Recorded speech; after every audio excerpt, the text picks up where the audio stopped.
So we just continue on welding up these spots that we've cut, hitting it with a grinder so it'll bring it down flush.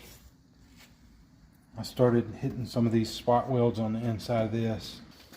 On the inside here, we've come down through here with the weld, down, across, and back. We still haven't messed with this yet, but this area right here is cleaned up real nice, and we're gonna hit it with some of this. We're gonna mash this stuff in real tight with our finger into those welds. We did have to buy this. We didn't have this on the shelf, so I'm gonna add this to the expense tracker right now. Walmart. All right, so we've got a little bit of it. I don't like to mix up a lot of it because it will get hard on you before you can finish spreading it. So I'm just gonna do this part here, and I'll show you what we have when we finish. I've already put the hardener in this. I like to mix it like that and then bring a spreader into the equation and just rake through it. Again, there's not a ton of time that we have here. I'm gonna mash this stuff in big time with my fingers. I want it to get down and penetrate into the nooks and crannies of this weld. Any pinholes or anything should be filled.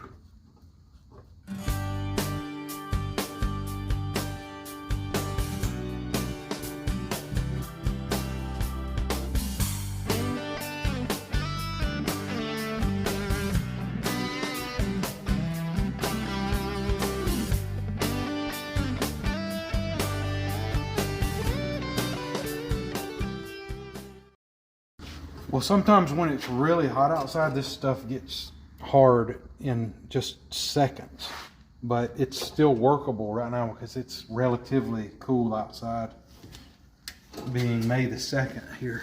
It looks like we're going to make up another batch about that same size to do the back side of this cut.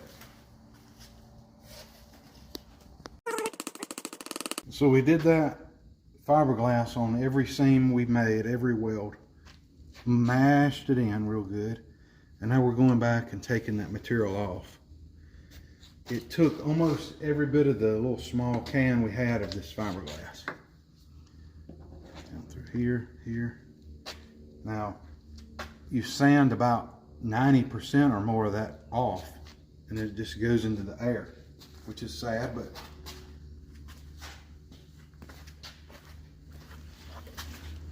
some of these areas we lumped it in pretty heavy, but we're going to sand over that. I'm going to use a combination of that big flap disc tool and a smaller angle.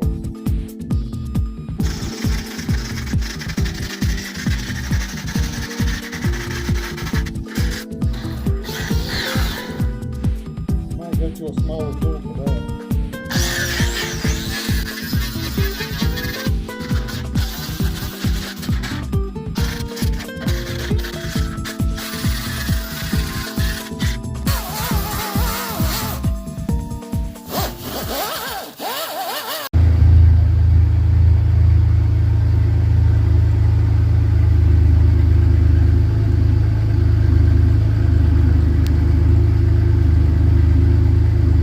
The car is back on 4 wheels.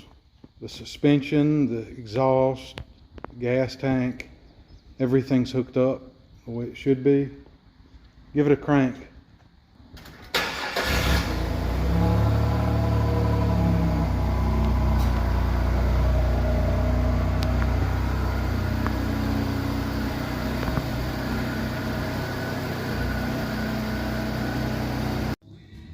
We've got a little bit of epoxy primer that we didn't even have to buy. Someone donated to us.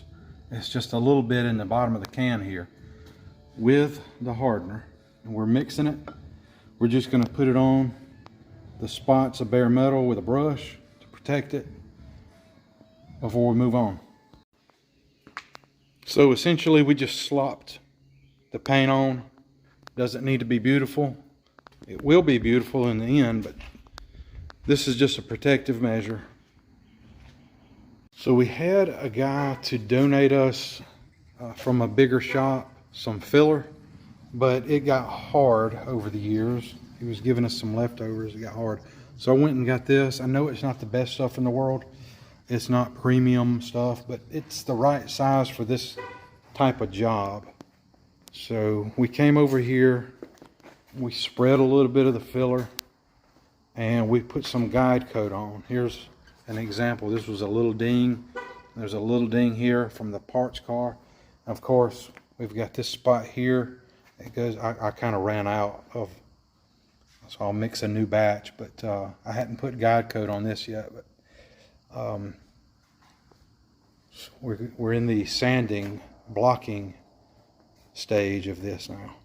So here's a very basic little ding here, and 95% of this filler is going to be on the floor in just a moment.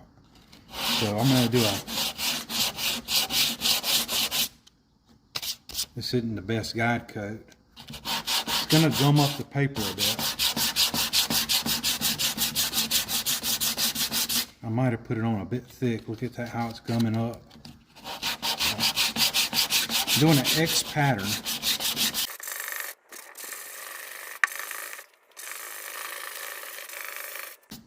So what you want to look for is out at the edges. You want to see it feathering out, getting thin at the edge.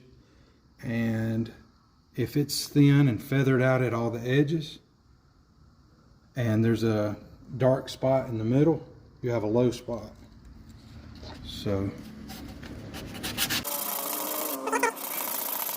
see how it almost gets transparent? And there's a spot there that's not feathered. So I continue.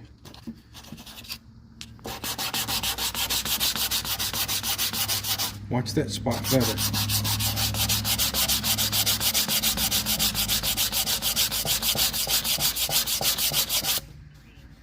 Nice. Okay. See, this is kind of a hard edge still. You can even feel it slightly, but that's a hard edge. You want to keep sanding. X pattern. All right, you see how that's thinning out. We still have a very slightly dark spot in the middle where that ding was. Let's keep feathering here, because we've got around from about here all the way around, but we need to do the bottom of this now, feathering it out.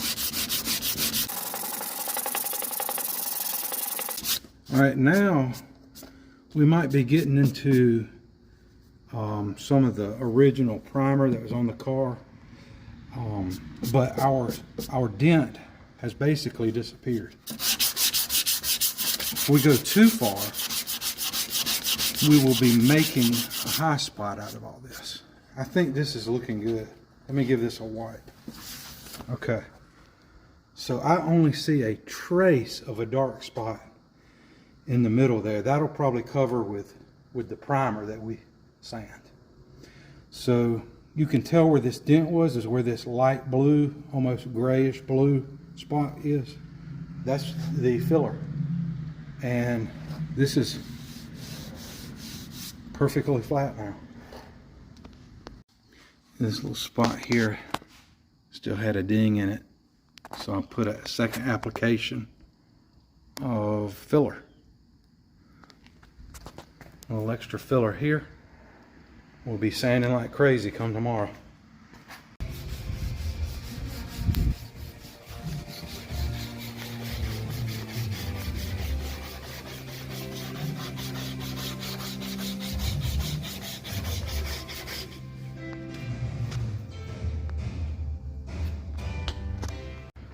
We're going to try painting today.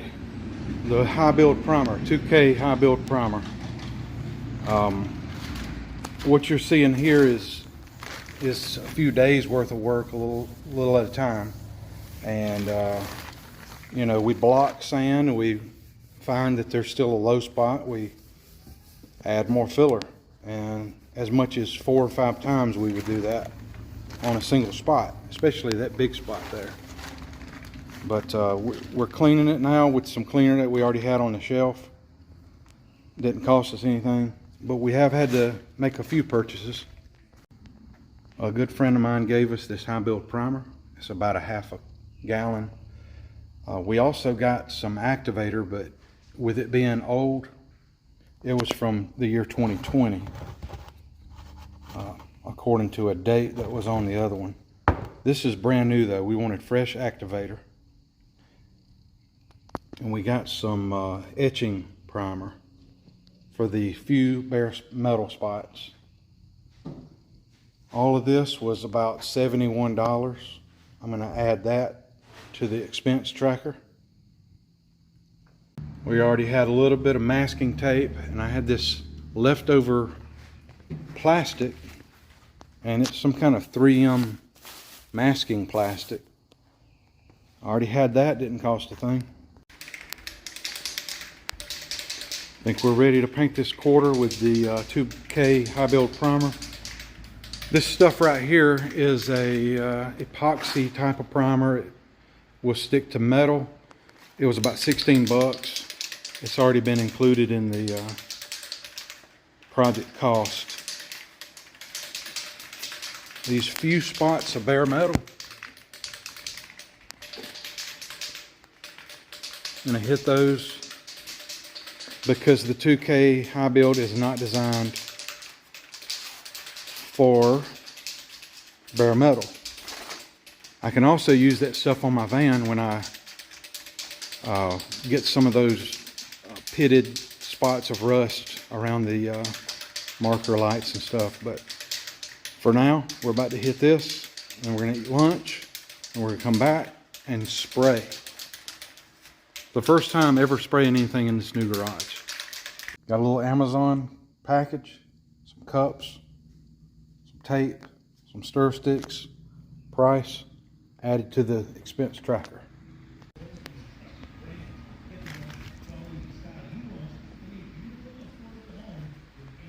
After we had that accident with the bubbling paint, I let it dry really good for a few days, and then hit it with some really coarse 150 to feather those bubbles out, and then the rest of the panel dry with 220, just blocking.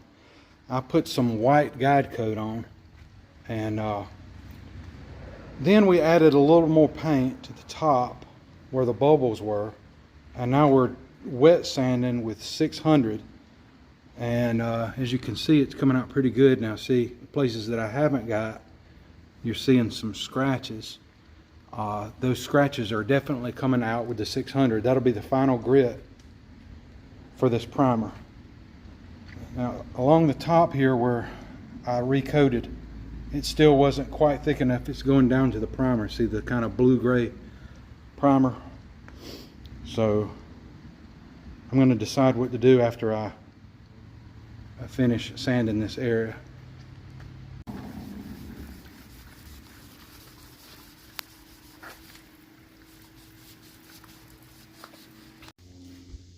So we're about to paint the blue, the new hatch that's on the vehicle. And, well, at least we're going to prime it. And we're going to prime the fender, so we've been out there washing it. So the white hatch still has the black interior on it. We're going to need that. We're pulling this off, and it just comes off with clips.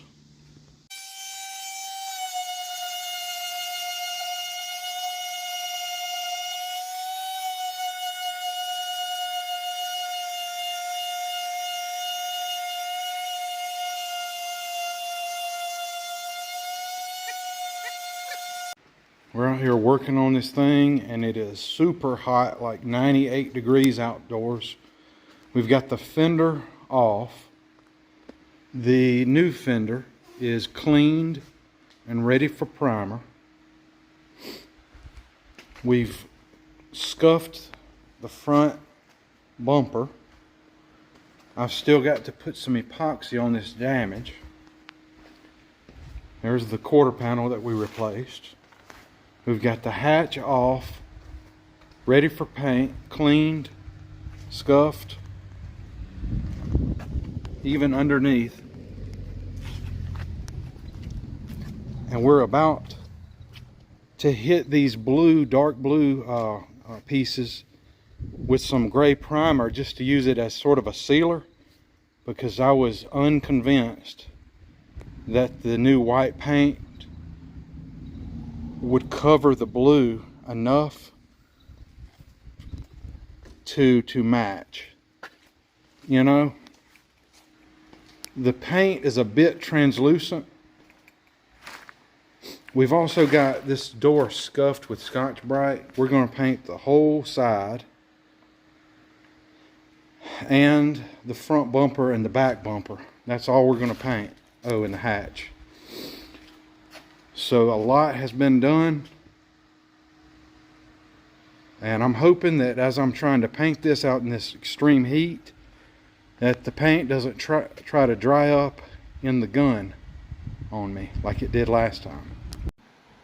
So we decided to go with base coat, clear coat. Here's the stuff I got from the paint shop. Here's the clear coat. Let's add some money to the expense tracker from that. We're about to mix it. It's about 92 degrees outside, so it's gonna dry really fast, the base coat. We're only waiting about 15 minutes to hit this with clear coat now.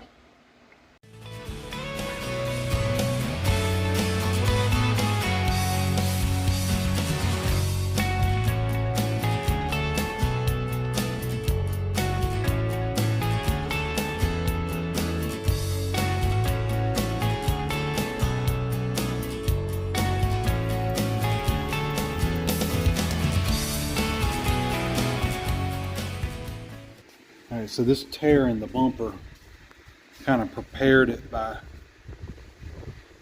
cutting all the way through and then putting some cross stitches in it with the cutter. If I could get this thing to keep from pushing outward, I might have to clamp it. And we're going to use this plastic bumper weld.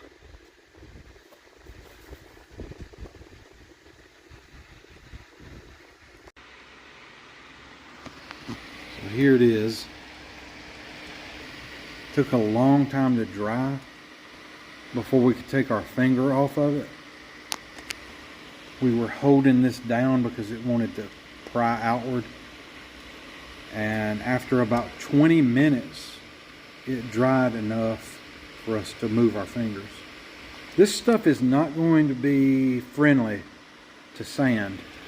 I feel like it's just going to be really gummy, and I'm gonna have to use some harsh sandpaper on a machine or something, like a grinding wheel or something like that, just to get it shaped up somewhat close before I can put a little skim coat of filler on it.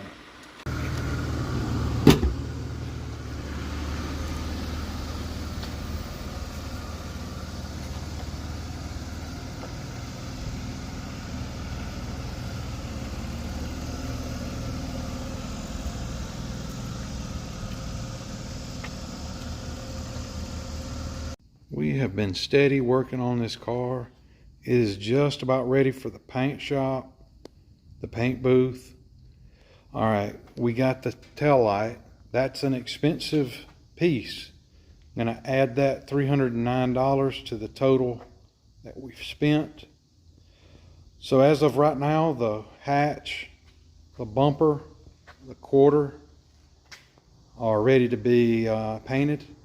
They're all ready with the correct grit for that base coat and clear coat. The door has been scuffed. The new fender is installed, scuffed, ready to go. This repair appears to be holding, but it needs to be sanded some more. And maybe a skim coat. The rest of the bumper is scuffed and ready for paint as well. So we're painting this thing from one end all the way down to the other and the hatch. We are not repainting the roof or the hood or any of the whole opposite side.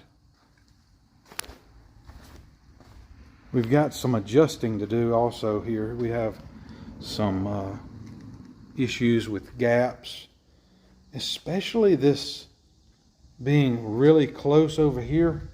And just like before the accident, this gap over here is really wide. So we've got quite a bit of thinking to do on that. We brought the car to the paint booth, and we're going to be painting it tomorrow morning. This thing's come a long way since it was totaled, and the quarter pound had to be completely replaced and had to go to a frame shop. And so tomorrow morning we get base coat and clear coat. We're just trying to do a really good job of masking so we don't have any faux pas, which always tends to happen somehow. But we're going to be getting the back bumper, the hatch, the quarter, the door, the fender, and the front bumper. That's probably over half the car.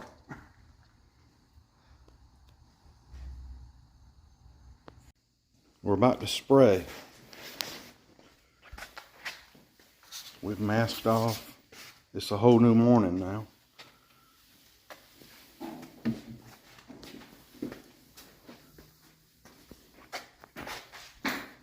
The pre-paint cleaner is going on.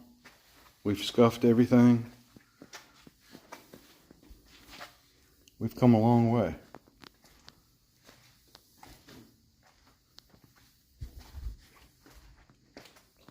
Hey, what about this bottom one? This stuff right here mixes 1 to 1.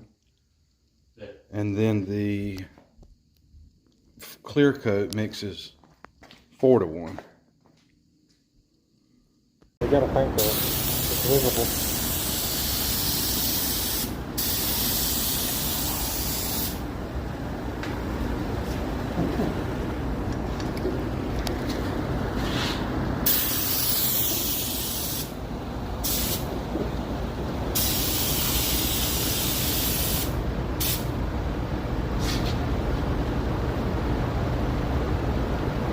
We had 2 hands and then we just be going on.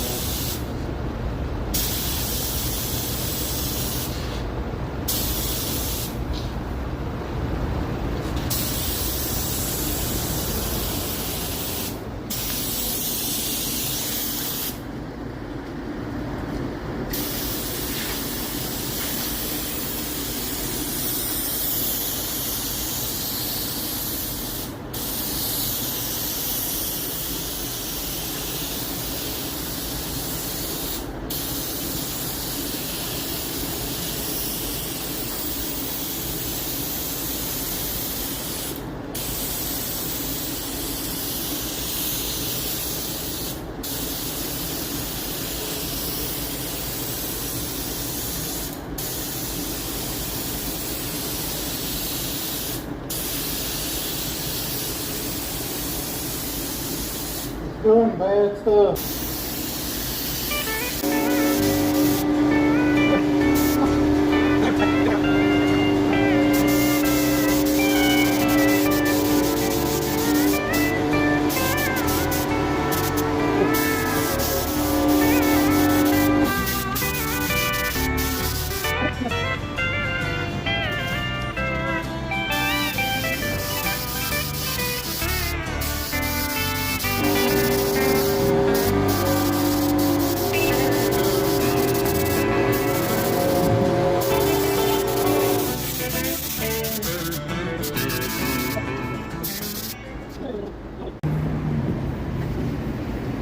.600 grit, a little wet sanding after it dried just enough.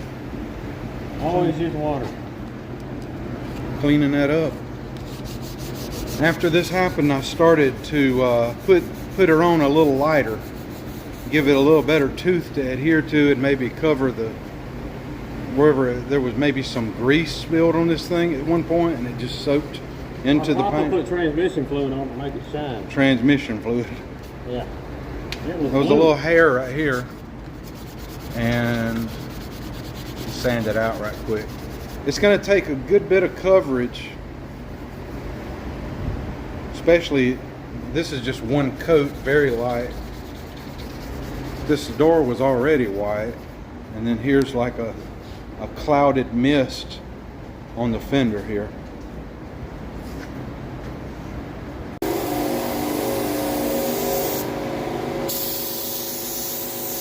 Just a little airbrushing.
It's finally starting to cover. It took about 3.5 coats. I call a half coat when you just kind of clouding it on at first, and then 3 full coats.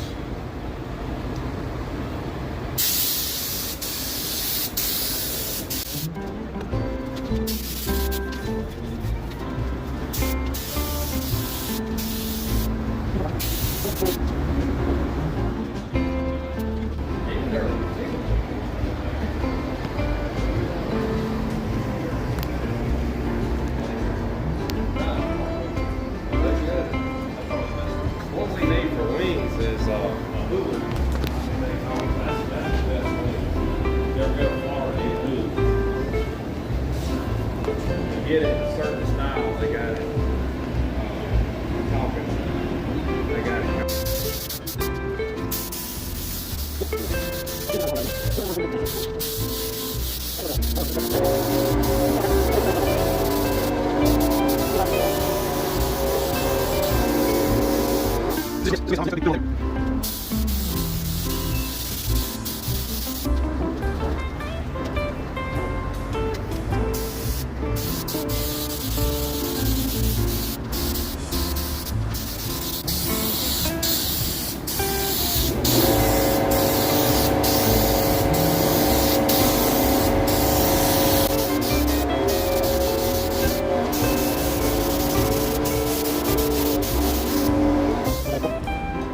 Oh no. No, it's not time yet for wet. It's not time to wet sand yet, but this is after the second coat of clear. We're going to put a third coat on it. It's looking sharp. Some orange peel, which is to be expected, but this is just the second coat. I don't know if I really ought to put any heavier coat than what I just did for the third coat. I doubt it, but it's starting to look really good, y'all.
Yep.